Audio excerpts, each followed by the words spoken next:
you guys. All right, so I am going to read to you. Let me see if I can get it so it's not reflecting. There we go. Easter Egg by Jen Brett. So this book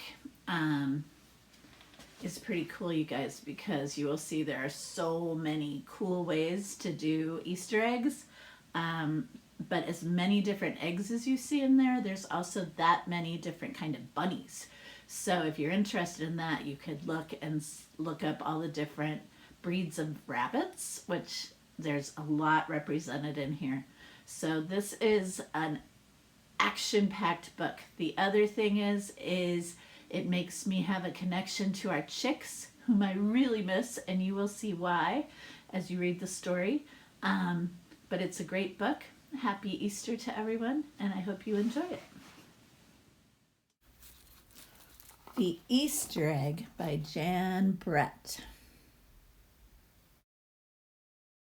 The robin said, cheer up, spring is here. Time to start on my first ever Easter egg, Hoppy said. Each year, the bunny who decorated the winning egg got to help the Easter rabbit hide the eggs on Easter morning. So you guys notice that the robin is in the predicting circle, if this book is the same. I also want you to notice that there's a robin on the top in the border. That's going to be super important, so watch that carefully. Hoppy had been dreaming about being that bunny all year long. Now it was time to get started. Everywhere Hoppy looked, rabbits were working on dazzling eggs. I need an amazing idea, he thought. Hoppy spotted Flora Bunny planting spring wildflowers in her eggs. The Easter rabbit will love those colorful flowers, he thought, and started picking flowers for his egg. Here's a basket for your flowers, Hoppy, Flora said. Isn't that a great idea to plant little tiny plants in eggshells? I love that one. Chop, chop, scrape, scrape. Hoppy spied Buster Birch carving a magnificent wooden egg. I wish I had some wood for my egg, he wished out loud. Here you go, Hoppy, Buster Birch said, and he put a smooth round piece of wood in Hoppy's basket. Thank you, Buster, Hoppy said. Hoppy was hopping along when the smell of sweetness led him out of the woods and straight to the chocolate egg that Aunt Sassafras was decorating with creamy frosting, squiggles, and bows. Hello, Hoppy, she said, and she put some chocolate squares in his basket. Hippity hop, Hoppy exclaimed. I'll make the Easter rabbit a chocolate egg so sweet it will make his whiskers tingle. Then Hoppy saw Granny Irene decorating one of her fabulous story eggs. First, she traced a design on the egg with a special tool. Then she dipped the egg in pots of yellow, green, orange, and red dye, adding to the design each time. Hoppy couldn't believe his eyes. I'll never make an egg that beautiful, he told Granny Irene. She smiled. Try, she said, giving him one of her special tools. Those eggs are beautiful, and they're called Ukrainian eggs. You should look those up and see how beautiful they are. They're gorgeous and very hard to make. Hoppy was hopping by Hans Vanderrabbit's garden when he spotted an extraordinary egg. Hans was painting a portrait of the Easter rabbit so real that he looked alive. Fantastic, Hoppy exclaimed. Thank you, Hoppy, Hans said. Why don't you make a painting on your egg? He gave Hoppy pots of paint and a fine brush. I love the guys on the borders because they are, do you see they're making eggs the same as the shirts they're wearing? And that's kind of how I do my eggs. I look around for something to copy. So that's pretty cool. As Hoppy bounced along, a loud boing nearly knocked him off his feet. It was a whirling, twirling mechanical egg. Whoa, Hoppy said. That's an unusual egg. Would you like to make one? Roberto asked. Hoppy tried hard, but the harder he tried, the more parts and pieces piled up around him. Thank you, Roberto, he sighed, but I think I better make the egg that is right for me.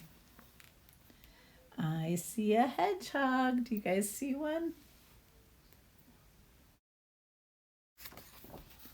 Hoppy hopped back to the woods and lay down under a tall tree to think. Making a beautiful egg is harder than I imagined, he thought. I guess I don't have to win. I just want to make an egg I am proud of. Suddenly, the woods rang with the squawking of birds, sounding an alarm. Mother Robin swooped down, calling wildly as if she couldn't decide where to go. An egg had tumbled out of Mother Robin's nest. Inside the perfect blue egg was a baby robin that needed its mother to keep it warm until it hatched. Oh, we know all about this, don't we? This is a problem. Hoppy knew what he had to do. He sat down carefully and covered the blue egg with his soft, warm fur. I'll take care of you the best I can, he whispered.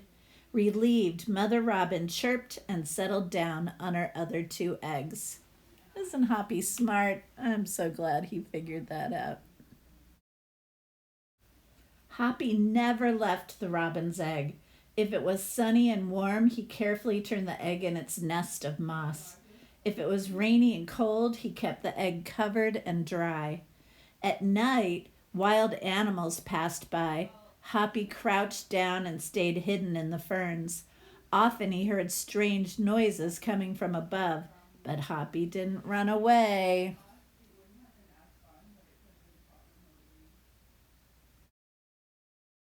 Every day the rabbits worked on their eggs.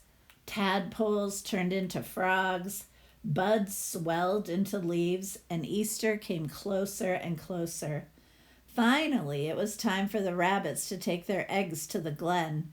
They had forgotten all about Hoppy, who was quietly sitting on the blue egg under the tall tree in the woods. Early the next morning, the rabbits waited for the Easter rabbit. Suddenly, a beautiful wagon rolled toward them out of the mist. Dot, dot, dot.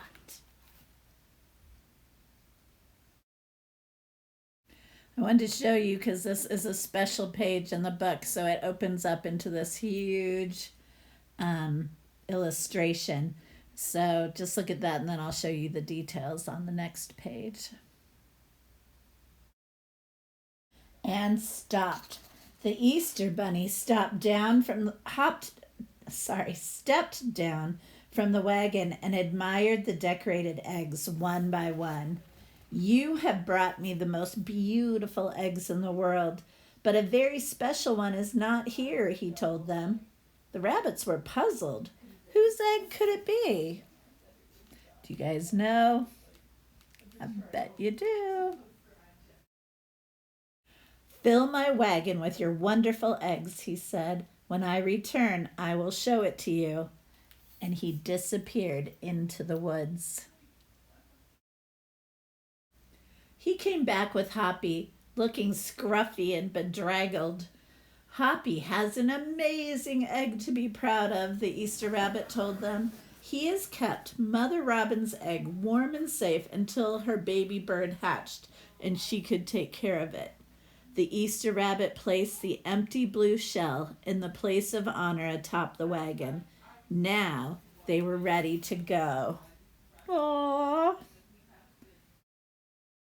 The rabbits cheered for the egg that had surprised them all.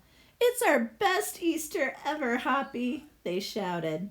Then the brave little bunny and the Easter rabbit rode off together to hide the eggs for girls and boys to find on Easter morning. The end.